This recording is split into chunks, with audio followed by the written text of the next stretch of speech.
pagi Bapak, Ibu, Saudara-saudara yang dikasihi oleh Tuhan Yesus Kristus. Shalom. Selamat Paskah.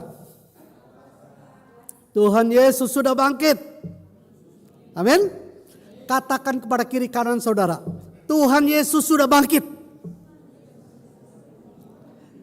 Bersama Yesus yang bangkit ada kemenangan. Ayo katakan kepada kiri kanan. Mari kita berdoa. Bapa di dalam surga, terima kasih untuk kesempatan di pagi hari ini kami boleh bangun dengan tubuh yang segar. Teristimewa di dalam ibadah Paskah di mana kami boleh diingatkan Tuhan Yesus yang kami percaya. Tuhan Yesus yang kami sembah.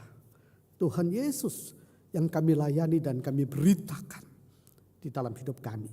Bukan hanya Tuhan yang sudah mati, tapi juga adalah Tuhan yang sudah bangkit, yang membuktikan iman pengharapan kami kepada Engkau tidak pernah sia-sia.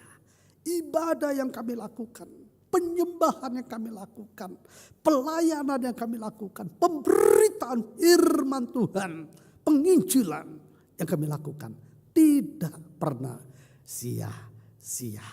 Kami bersyukur boleh mempunyai Allah yang seperti Engkau. Kami telah memuji, membesarkan, mengagungkan nama Tuhan. Tiba saatnya bagi kami untuk membuka, membaca, mempelajari firman Tuhan. Tuhan tolong setiap kami. Dengar doa kami di dalam nama Tuhan Yesus. Tuhan yang hidup kami berdoa. Amin.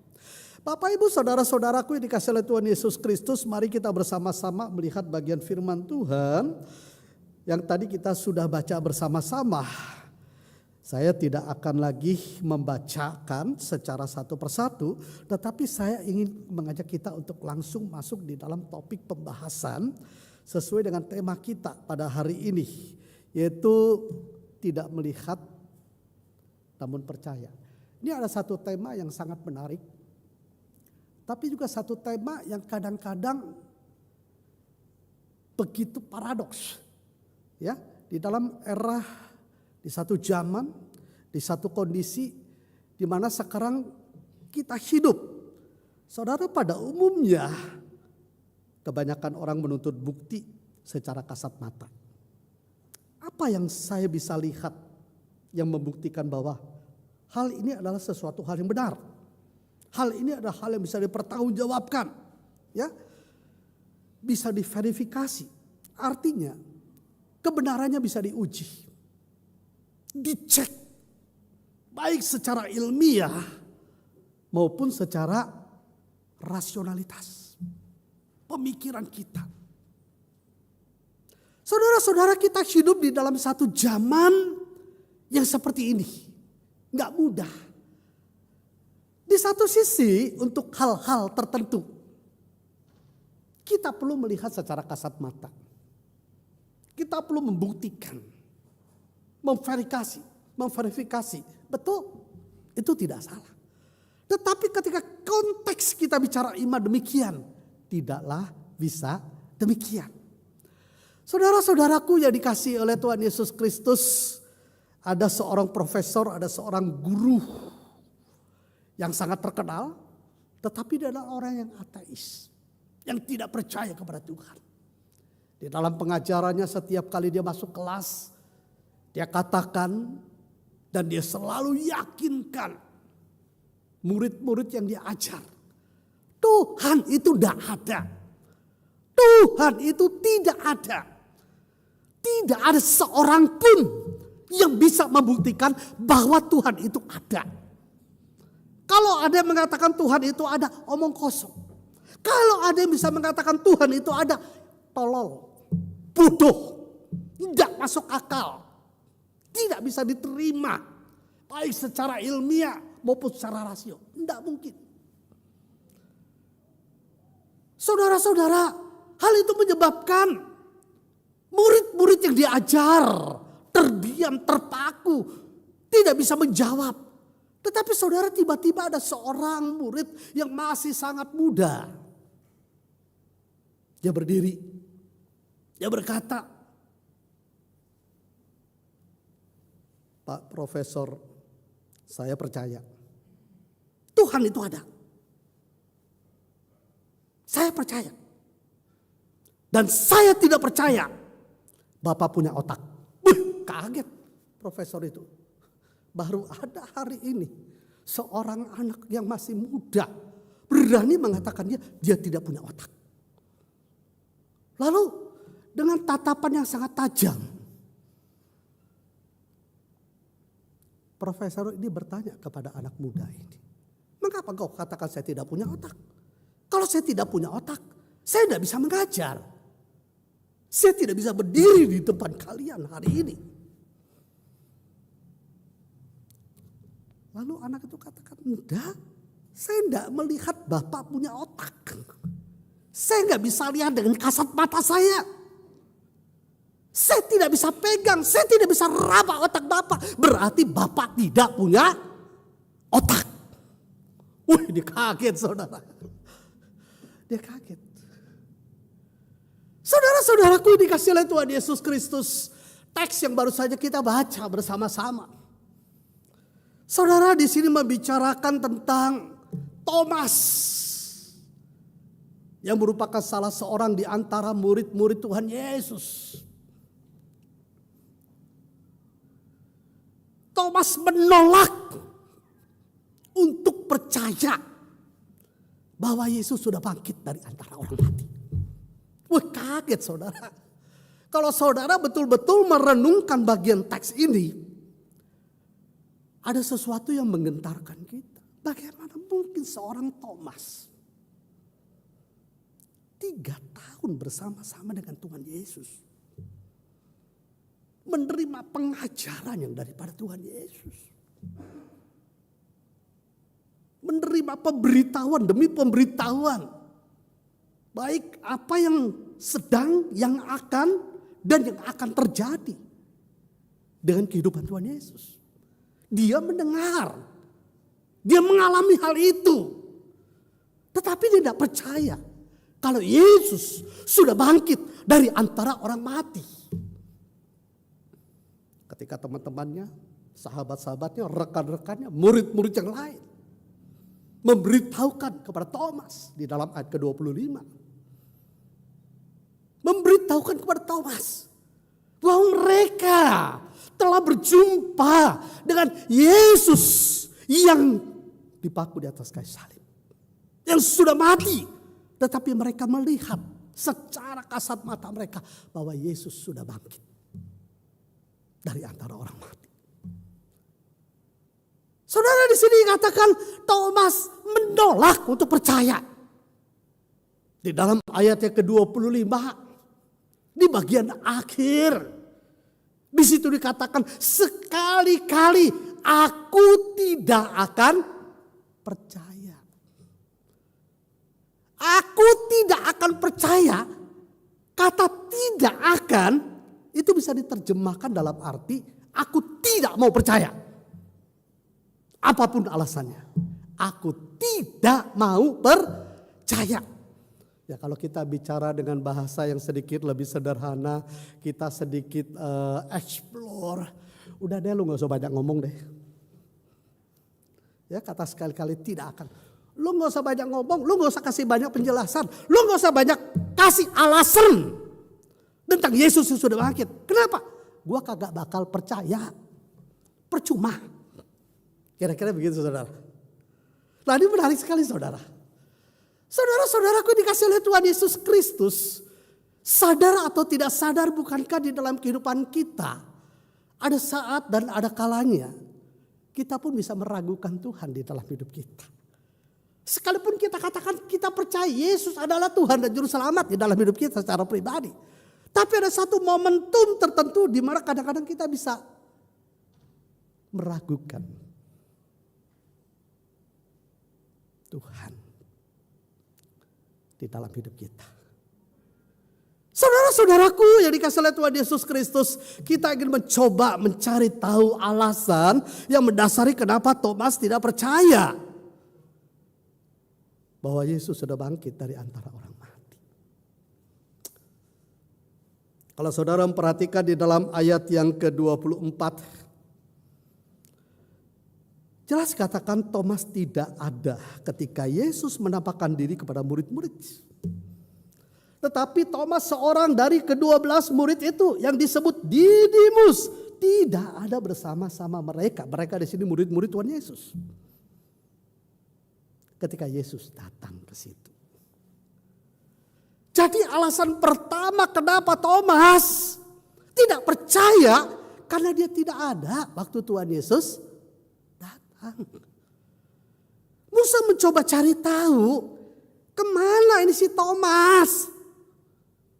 Pergi kemana dia? Apa yang dia lakukan? Apa yang dia kerjakan? Sehingga dia tidak ada di tengah-tengah murid-murid pada waktu itu. Musa mencoba cari tahu, mencoba menyelidiki. Musa tidak menemukan catatan di dalam Alkitab yang menjelaskan.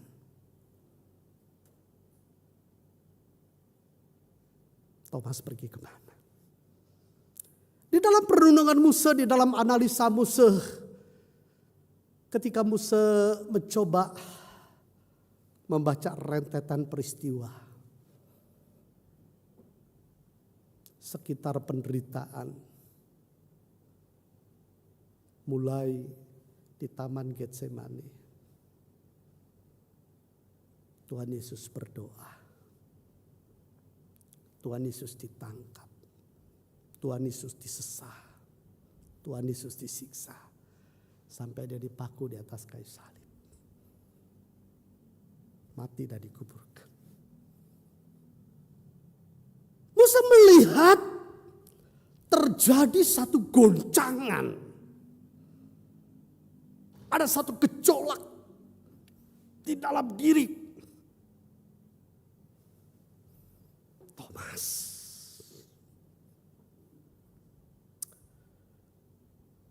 Apa yang dia pikirkan selama ini tentang siapa Yesus yang menjadi guru yang dia ikuti. Pengajarannya yang selalu dia dengarkan.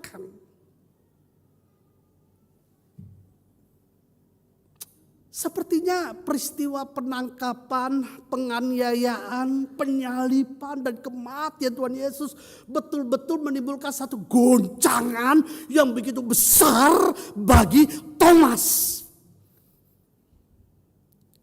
Kemungkinan di tengah goncangan inilah ada saat di mana dia pengen menyendiri. Saudara, seperti kita mungkin ada saat ketika kita mengalami pergumulan yang berat. Pergolakan batin. Yang kadang-kadang kita gak bisa cerita kepada orang lain. Kita cerita kepada orang lain belum tentu orang lain bisa mengerti. Kalaupun mereka mengerti, belum tentu mereka mau mengerti. Saudara, mungkin inilah yang terjadi dengan Thomas. Hati dia hancur. Melihat guru yang dia percaya, guru yang dia ikuti, guru yang dia layani harus ditangkap, harus disesah, disiksa, dipaku dan mati dengan cara dipaku di atas kayu salib. Konon, kalau saudara membuka latar belakang orang yang mati di salib, yang dipaku di atas salib, salib itu identik dengan kehinaan. Untuk para penjahat-penjahat yang besar. Disitulah gurunya mati. Dipaku. Hatinya hancur. Oleh karena itu dia ingin menyendiri. Dia menjauh. Dia meninggalkan murid-murid yang lain. Dia ingin menenangkan diri dia. Saudara-saudaraku yang dikasihi oleh Tuhan Yesus Kristus.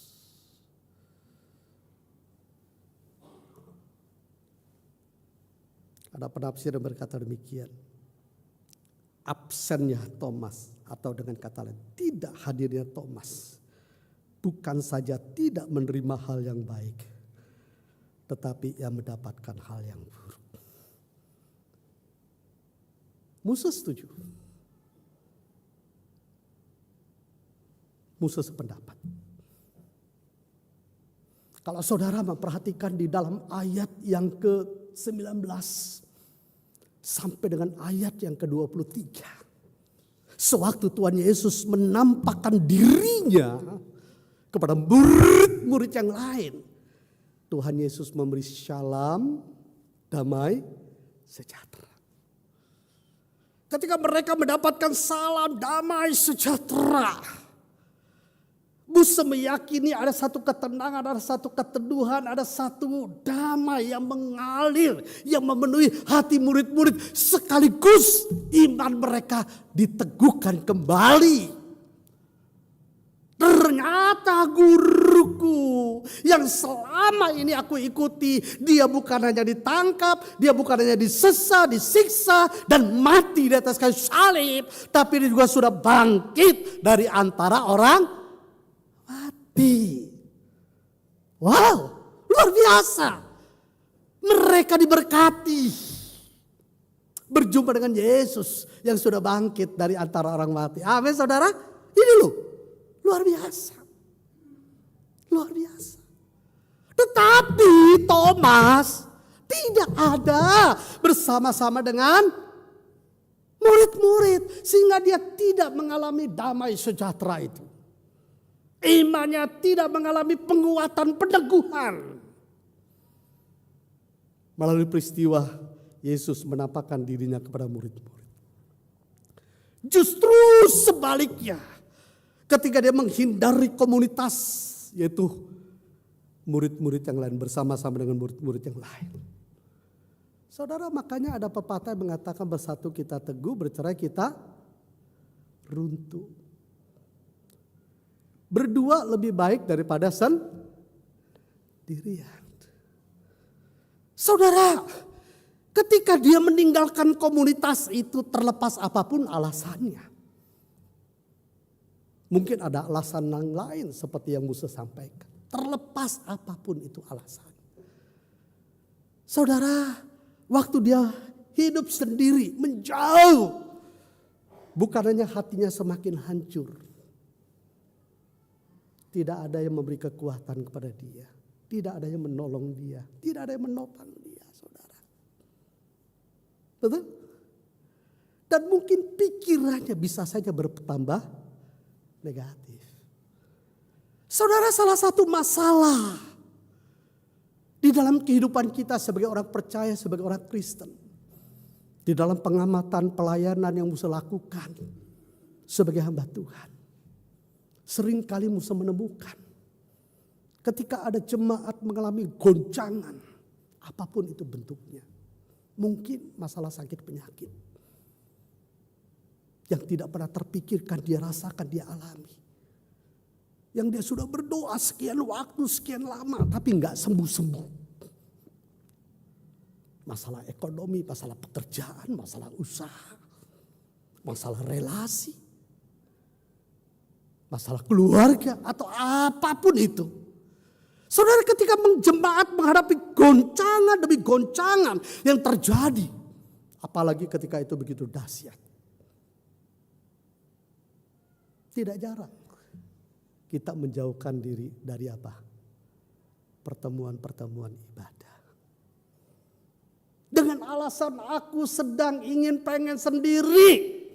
Aku sedang tidak ingin siap diganggu.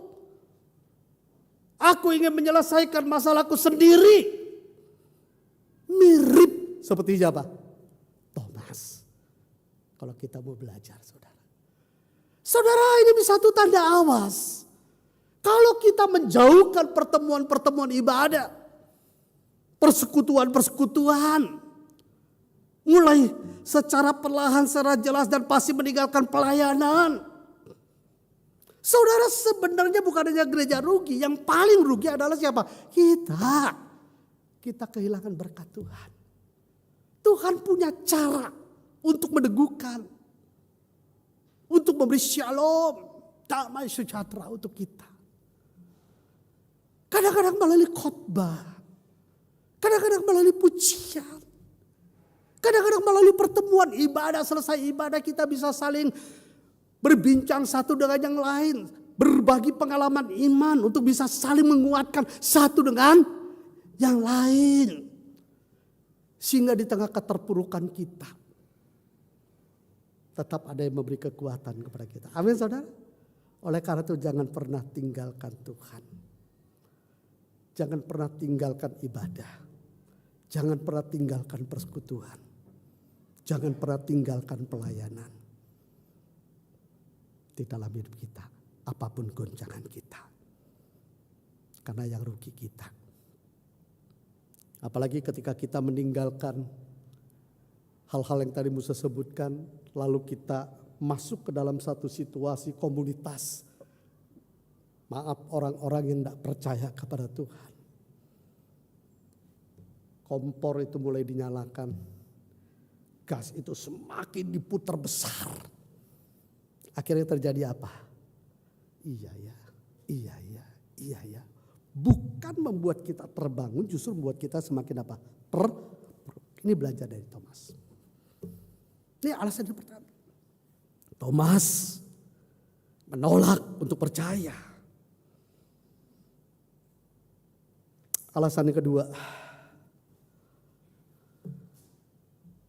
Thomas menolak percaya. Di dalam ayat yang ke-25a kita dapat melihat bahwa Thomas itu adalah seorang skeptis. Selalu ragu-ragu dan tidak mudah percaya. Maka kata murid-murid yang lain kepadanya, kami telah melihat Tuhan. Tetapi Thomas berkata kepada mereka, sebelum aku melihat paku pada tangannya, dan sebelum aku mencucukkan jariku ke dalam bekas paku itu, dan tidak mencucukkan tanganku ke dalam lambungnya, sekali-kali aku tidak percaya. Penafsir sebagian besar mengatakan dia adalah seorang skeptis. Seorang yang begitu mudah menjadi ragu-ragu. Seseorang yang tidak mudah untuk percaya. Tetapi juga ada penafsir yang mengatakan dia bukan hanya skeptis. Ragu-ragu. Tetapi dia juga adalah seorang yang pesimis. Kalau kita mempelajari tentang Thomas di keempat Injil, kita akan menemukan betul dia adalah seorang pesimis.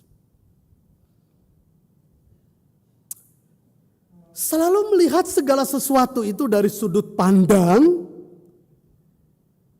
negatif. Sewaktu melihat sesuatu tidak lagi objektif, tetapi subjektif. Dan subjektifnya itu lebih ke arah yang negatif. Saudara-saudara, makanya waktu murid-murid memberitahukan bahwa Yesus sudah bangkit, dia katakan enggak mungkin. Enggak bisa diterima secara logika. Enggak mungkin itu. Saudara-saudaraku, inilah alasan yang kedua. Saudara, seringkali kalau kita tidak hati-hati, Musa tidak katakan kita seperti itu. Tapi kalau kita tidak hati-hati, kita bisa menjadi orang yang seperti Thomas, yang skeptis. Bukannya begitu gampang diragu-ragu, membuat diri kita menjadi ragu-ragu, diombang-ambingkan oleh berbagai macam informasi. Apalagi di zaman era teknologi. Apapun yang kita searching, semua kita bisa dapat. Termasuk AI.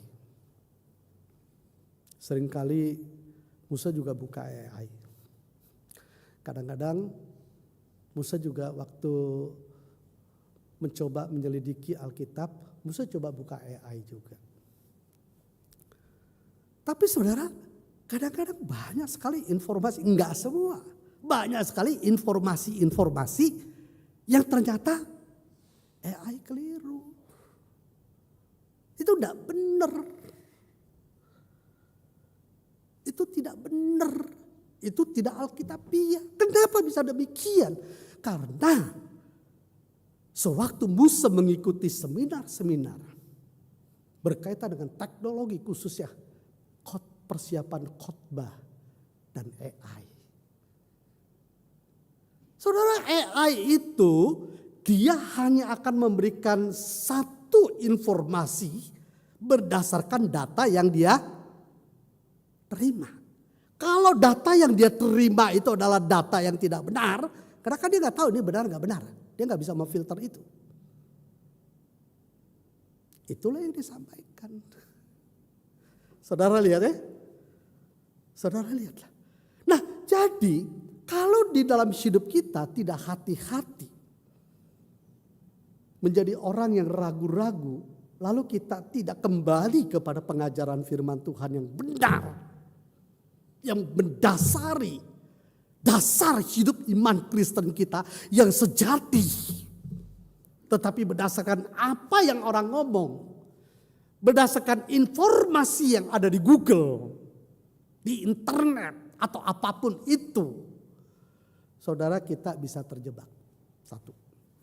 Kedua, kalau kita menjadi orang yang pesimis, selalu melihat sesuatu hal dari sudut pandang yang negatif, ya istilahnya kalau ngomong sederhana, ini Musa pakai kacamata. Ini kacamata baca. Ya tuh? Kacamata baca. Kalau warna kacamata ini putih, ya netral. Tapi kalau kacamata ini warnanya agak keabu-abuan, yang Musa lihat ya semuanya kelihatan agak abu-abu.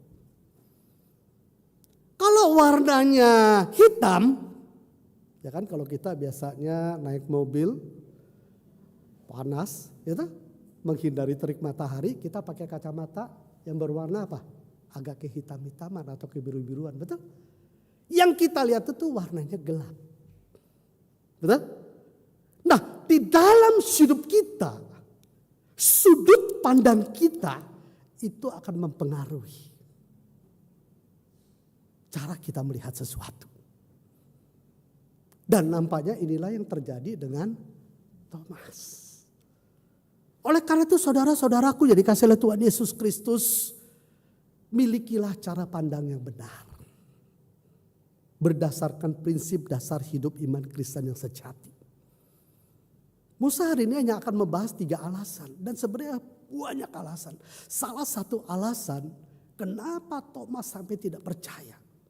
Musa tambahin. Karena dia tidak berpegang teguh pada kebenaran firman Tuhan. Firman Tuhan itu adalah isi hati Allah. Di dalam sepanjang 3 tahun itu, Tuhan Yesus sudah memberikan satu blueprint besar. Rencana besar. Hal-hal yang mungkin akan terjadi. Hal-hal yang mungkin akan dihadapi oleh murid-murid. Termasuk peristiwa penangkapan, kematian, dan kebangkitannya. Tuhan Yesus sudah sampaikan. Tuhan Yesus sudah ajarkan. Tetapi dia tidak percaya pada firman Tuhan. Ini masalah. Tapi dia lebih percaya kepada subjektif pandangannya. Yang lebih kepada hal yang negatif. Ini menjadi pengingat untuk kita. Alasan yang ketiga. Thomas menolak percaya. Thomas adalah pribadi yang keras kepala.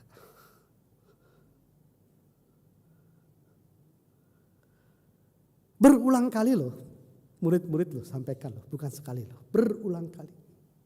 Tapi dia tetap apa? Tidak mau percaya. Sampai keluar kalimat, sekali-kali aku tidak mau percaya.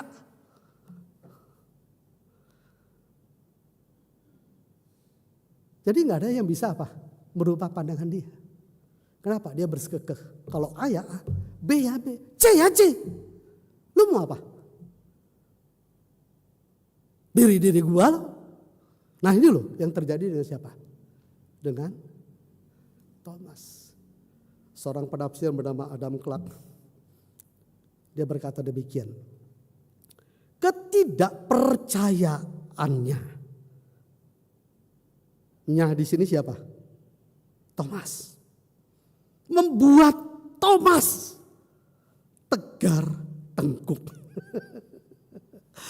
Kata tegar tengkuk itu apa? Keras kepala. Keras hati. Susah menerima masukan. Atau kata yang lebih keras lagi, tidak mau menerima masukan. Karena merasa diri paling benar. Nah itu kata yang lebih keras lagi saudara. Lalu selanjutnya dikatakan, ia berketetapan. Itu siapa? Thomas. Adam katakan Thomas berketetapan untuk tidak percaya. Artinya dia sudah mengambil keputusan. Dia sudah mengambil keputusan untuk tidak percaya. Sekalipun ada bukti. Tetapi dia tetap tidak mau percaya. Apapun yang Allah berkenan berikan kepadanya. Menarik saudara. Ia mau percaya menurut prasangka pandangannya sendiri. Jadi dia akan percaya kalau itu sesuai. Sesuai dengan apa yang dia mau. Sesuai dengan apa yang dia pikirkan. Sesuai dengan konsep cara pandang yang dia miliki. Ini kepada Tuhan pun seperti itu loh. Wah ini luar biasa keras kepalanya siapa? Si Thomas. Atau tidak sama sekali. Di dalam kehidupan kita, seringkali kita menemukan orang-orang seperti ini. Kita katakan ini salah loh. Ini gak bener loh. Ini tidak alkitabiah loh. Dasar-dasarnya dikasih tahu. Bukti-buktinya dikasih tahu. Alas-alasannya dijelaskan. Tapi kadang-kadang kita menemukan ada orang mengatakan, gua kagak mau tahu. Gua maunya begini. Gua maunya ini. Kadang-kadang kita menemukan orang keras kepala seperti ini. Udah salah dikasih tahu salah, tetap tidak mau salah. Tidak mau mengaku salah dan tidak mau sadar. Ini loh Thomas. Saudara belajar dari Thomas. Janganlah jadi pribadi yang keras kepala. Di momen ibadah Paskah kebangkitan Tuhan Yesus. Janganlah jadi pribadi yang keras kepala. Kalau kita keras kepala, itu akan menghalangi kita untuk melihat sesuatu yang besar yang Tuhan ingin nyatakan di dalam hidup kita. Kalau kita keras kepala, itu akan menghalangi kita bukannya melihat sesuatu yang besar yang Tuhan mau bukakan untuk kita, tapi juga menghalangi Tuhan memberkati hidup kita dan memakai hidup kita. Katakan kepada kiri kanan, nggak enak, tapi harus katakan, jangan keras kepala. Silakan.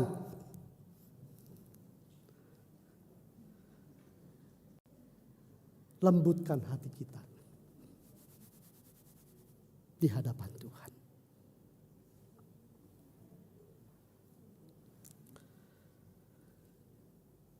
Selanjutnya kita akan lihat bagaimana sikap Yesus menghadapi Thomas yang menolak untuk percaya bahwa Yesus sudah bangkit dari antara orang mati.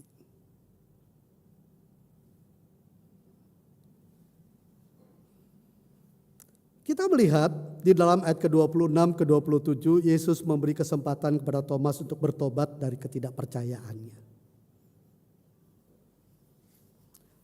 ayat 25, 26, 27. 8 hari kemudian murid-murid Yesus berada kembali dalam rumah itu dan Thomas bersama-sama dengan mereka. Sementara pintu-pintu terkunci, Yesus datang dan ia berdiri di tengah-tengah mereka dan berkata, "Damai sejahtera bagi kamu." Kemudian ia berkata kepada Thomas, "Taruhlah jarimu di sini dan lihatlah tanganku. Ulurkanlah tanganmu dan cucukkanlah ke dalam lambungku. Dan jangan engkau tidak percaya lagi, melainkan percayalah."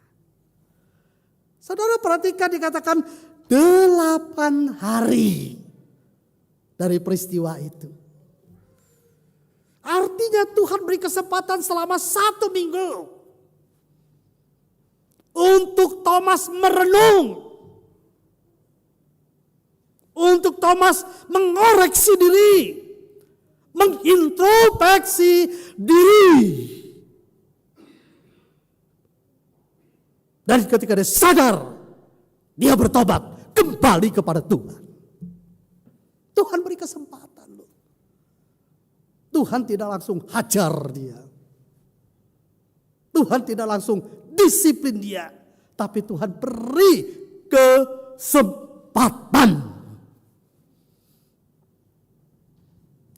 untuk dia menyadari kekeliruannya. Saudara-saudaraku yang dikasihi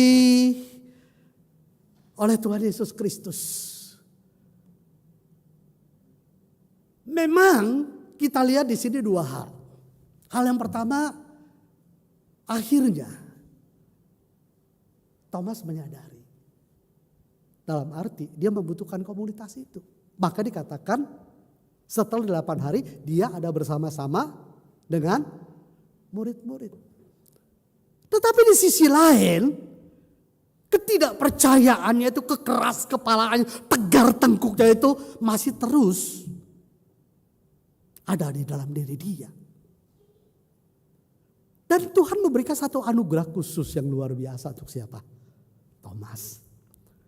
Tuhan Yesus tidak membuang dia loh. Tuhan Yesus tidak langsung hukum dia loh. Tuhan Yesus tetap mengasihi Thomas. Ini prinsip di dalam pelayanan. Kalau kita menemukan rekan sahabat jemaat yang jatuh, andai kata seperti Thomas ini. Saudara, kita harus hidup di dalam cinta kasih, tetap mengasihi mereka. Tetap menerima mereka.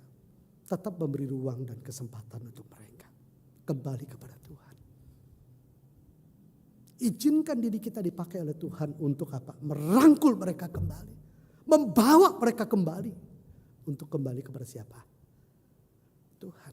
Ini Tuhan berikan kepada Thomas. Bahkan Tuhan berikan satu kesempatan khusus. Tetapi ingat ya, ini tidak selalu Tuhan berikan kesempatan kepada setiap orang. Untuk apa? Dia nyatakan diri dia sekali lagi, lalu Tuhan katakan apa? Ini aku. Lakukan. Ini bahasa bebas ya. Lakukan seperti yang kau mau. Cucukkan jarimu ke lubang. Tanganku ini paku. Kakiku dan sebagainya. Kurang lebih begitu saudara. Tuhan berikan kesempatan. Wah, ini luar biasa loh. Kadang-kadang ada saat kita menemukan ada orang-orang tertentu. Dia pengen bukti. Gua mau percaya sama Tuhan. Gua mau kembali kepada Tuhan. Gua mau setia betul-betul dipakai oleh Tuhan. Asal Tuhan kasih bukti. Kalau yang sakit mungkin disembuhkan. Yang menghadapi pergumulan Tuhan bukakan jalan keluar secara langsung. Mungkin ingin melihat mujizat Tuhan menjawab langsung. Kadang-kadang kan seperti itu. Tetapi saudara jangan lupa, perhatikan di kalimat yang di bawah. Memang ada orang tertentu Tuhan beri kesempatan. Tetapi tidak semua orang memiliki kesempatan yang sama. Thomas Tuhan berikan kesempatan. Dia pengen langsung melihat dan mencucukkan jarinya itu loh ke lubang tangan dari paku itu. Dan Tuhan kasih. Tuhan salah gak? Enggak. Dia adalah Allah yang berdaulat. Dia berhak. Tetapi apakah setiap orang Kristen punya kesempatan seperti itu? Tidak tentu. Musa banyak menemukan dan melihat di dalam perjalanan hidup Musa sebagai orang Kristen, sebagai pelayan Tuhan, sebagai hamba Tuhan. Orang yang pernah mengucapkan kalimat yang sama. Aku ingin seperti Thomas. Aku ingin bukti daripada Tuhan untuk satu hal tertentu. Bahkan ada seorang bapak yang sampai sekarang Musa gak pernah bisa lupakan. Musa berulang kali mengunjungi dia. Musa berulang kali dengan cinta kasih mengingatkan dan menasehati dia. Percayalah kepada Tuhan Yesus. Hiduplah benar, hiduplah takut akan Tuhan. Dia katakan, siapa Tuhan? Siapa Tuhan? Saya tidak perlu Tuhan. Untuk apa Tuhan? Toh, saya hidup dari hasil jari keringat saya sendiri. Dari perjuangan saya sendiri. Dan seterusnya, siapa Tuhan? Saya nggak butuh Tuhan. Wih, Musa kaget. Musa sampai berkata kepada dia demikian. Aku jangan seperti itu. Itu sangat tidak baik, sangat berbahaya untuk hidup. Dia katakan. Musa tidak perlu banyak ngomong ya. Tidak perlu banyak ngomong. Biar saya urus diri saya sendiri. Kalau Musa nggak salah ingat, beberapa waktu setelah peristiwa itu,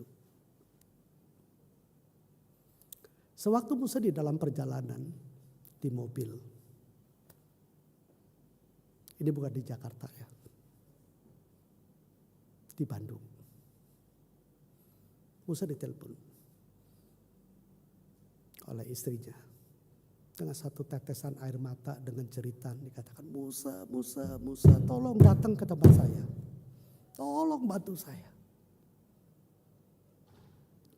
Suami saya, dia katakan, sesak napas. Dan dia katakan, dia ingin ketemu sama Musa. Dia ingin minta Musa mendoakan dia.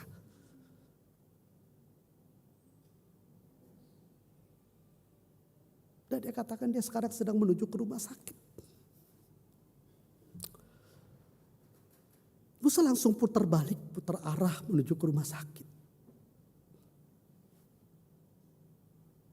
Sewaktu Musa sampai di pintu gerbang rumah sakit, suara telepon Musa kembali berbunyi. Musa, Tuhan sudah panggil suami saya. Tuhan sudah panggil suami saya.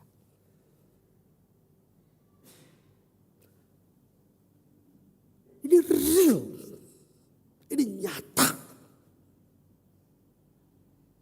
Ada kalanya Tuhan beri kesempatan, tapi tidak selalu Tuhan beri kesempatan.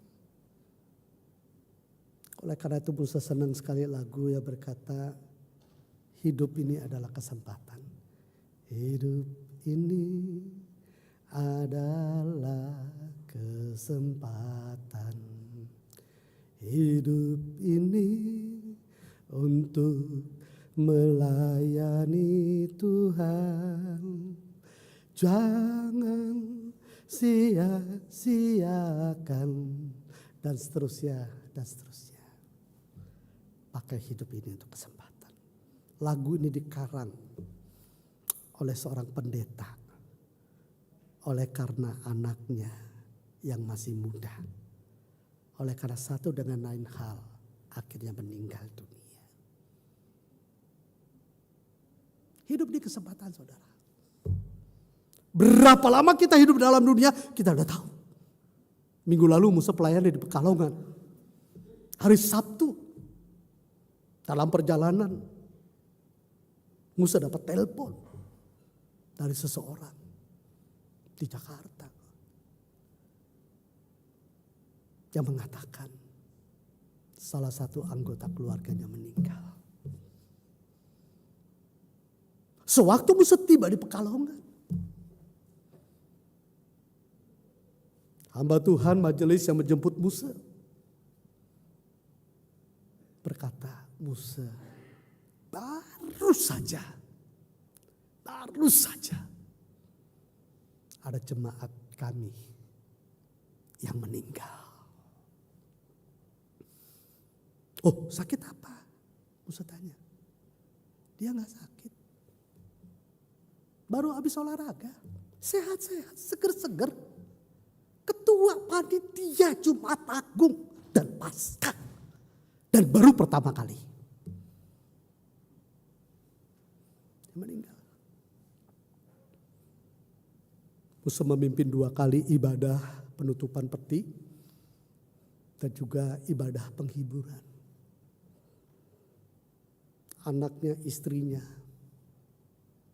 mengatakan kepada Musa, Musa, Papa padahal bersemangat sekali untuk melayani Tuhan. Dan ini adalah momen pertama kali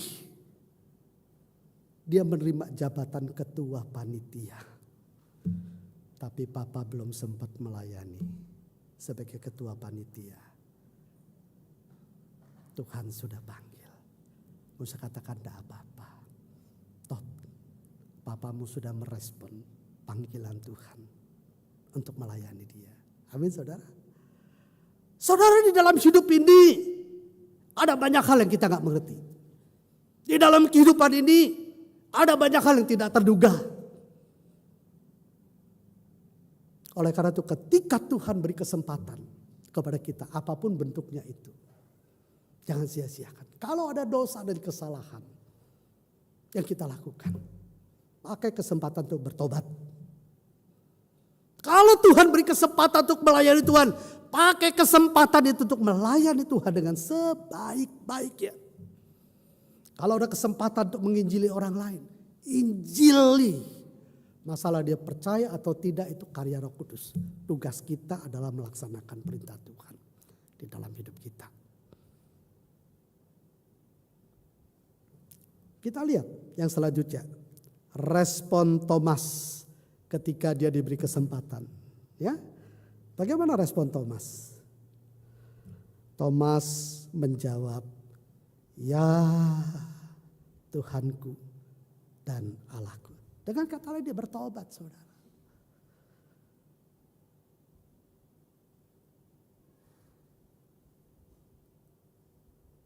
Thomas bertobat. Dia mengaku, dia keliru, dia salah. Dan dia berkata, ya Tuhanku dan Allahku. Dengan kata lain, ini bukanlah satu kalimat yang seperti orang latah. Orang latah itu kan sedikit-sedikit langsung ngomong spontanis. Oh, ya Allah, ya Allah, ya Allah, ya Allah. Puji Tuhan, puji Tuhan. Tapi puji Tuhannya itu latah. Pernah ketemu orang latah? Nah, penafsir mengatakan Thomas itu bukan orang yang latah. Thomas itu bukan sedang terkejut. Thomas waktu mengatakan, ya Tuhan, ya Allahku. Itu adalah satu pengakuan yang paling murni keluar dari hati dia. Karena dalam konteks tradisi orang-orang Yahudi pada waktu itu, tidak sembarangan orang boleh menyebut nama Tuhan, nama Allah. Ketika seseorang mengatakan Tuhan atau Allah, itu ada satu pengakuan yang betul-betul tidak mudah. Dan ini dilakukan oleh siapa? Thomas. Apalagi dia seorang skeptis, seorang pesimis. Yang jelas-jelas dia menolak untuk percaya, tidak mau percaya. Fakta Yesus bangkit. Tapi akhirnya ketika Tuhan beri dia kesempatan dan Tuhan menyatakan dirinya kepada Thomas. Thomas bertobat. Dia bukan hanya menganggap Yesus sebagai guru. Bukan hanya menganggap Yesus sebagai nabi. Sebagai penyelamat. Tapi betul-betul sebagai Tuhan dan sebagai Allah di dalam hidupnya. Wah, luar biasa saudara. Ini satu kalimat yang sangat indah sekali. Satu akhir yang sangat indah sekali. Puji Tuhan, Thomas bertobat. Biarlah ini menjadi satu perenungan kita di momen ibadah Paskah kita. Kalau Tuhan beri kesempatan kepada kita, Tuhan berbicara kepada kita, jangan keraskan hati kita. Lembutkan hatimu. Respon dengan pertobatan yang sejati di hadapan Tuhan. Yang menarik ya, Tuhan katakan engkau percaya oleh karena aku telah menyatakan dirimu. Betul? Tetapi Tuhan katakan berbahagialah orang yang tidak melihat namun percaya. Ini ajaran apa? Iman Kristen, ajaran Tuhan Yesus. Tuhan Yesus mengajarkan berbahagialah mereka yang tidak melihat namun percaya. Dengan kata lain, jangan andalkan logikamu yang terbatas. Sebagaimana Ibrani katakan, iman adalah dasar dari segala sesuatu yang kita harapkan dan bukti dari segala sesuatu yang tidak kita lihat.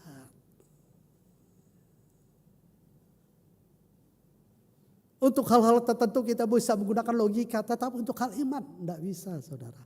Karena iman itu melampaui logika di dalam hidup kita. Martin Luther mengatakan, iman adalah mempercayai apa yang tidak kita lihat. Saudara melihat Yesus bangkit dari antara orang mati? Saudara melihat dengan kasat mata kepala saudara? Tidak. Saudara percaya? Itu iman. Saudara melihat surga dan neraka? Sesuatu yang kekal. Saudara sudah melihat? Belum. Tapi saudara percaya? Itu iman. Iman kita kepada Kristus. Dia adalah Tuhan. Allah yang mencipta langit bumi beserta segala isinya. Dia adalah Tuhan yang mengasihi kita. Yang sudah dinyatakan melalui kedatangannya. Kematiannya.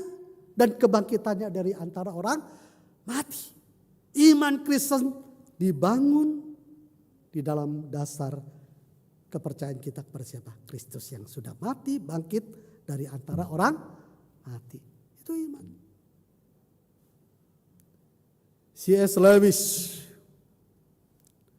dia berkata, iman adalah seni berpegang pada hal yang pernah kita yakini. Meskipun suasana hati berubah. Siapa C.S. Lewis? Saudara bisa searching. Dia dulu ada seorang ateis. Seorang menolak Tuhan di dalam hidupnya. Tapi akhirnya dia menemukan Tuhan dan dia bertobat. Bahkan dia menjadi seorang apologist yang besar, yang luar biasa, yang mencintai Tuhan dan mengasihi Tuhan dan dipakai oleh Tuhan di dalam hidupnya. Dia katakan iman adalah seni berpegang pada hal yang pernah kita yakini. Artinya di dalam perjalanan iman Kristen dia ada saat-saat, ada waktu, ada momen dia bisa merasa ragu, dia merasa bimbang, tapi dia tetap pegang itu. Meskipun suasana hati kadang-kadang berubah, tapi iman itu tidak pernah berubah. Atau iman, keyakinan itu tidak pernah berubah. Saudara, bagaimanapun suasana hatimu, ingat Yesus yang kita kenal, Yesus yang kita sembah, Yesus yang kita layani adalah benar. Dia adalah Tuhan yang mencipta langit bumi beserta segala isinya. Tuhan yang sudah mati dan sudah bangkit dari antara orang mati. Amin saudara. Ya. Kesimpulan.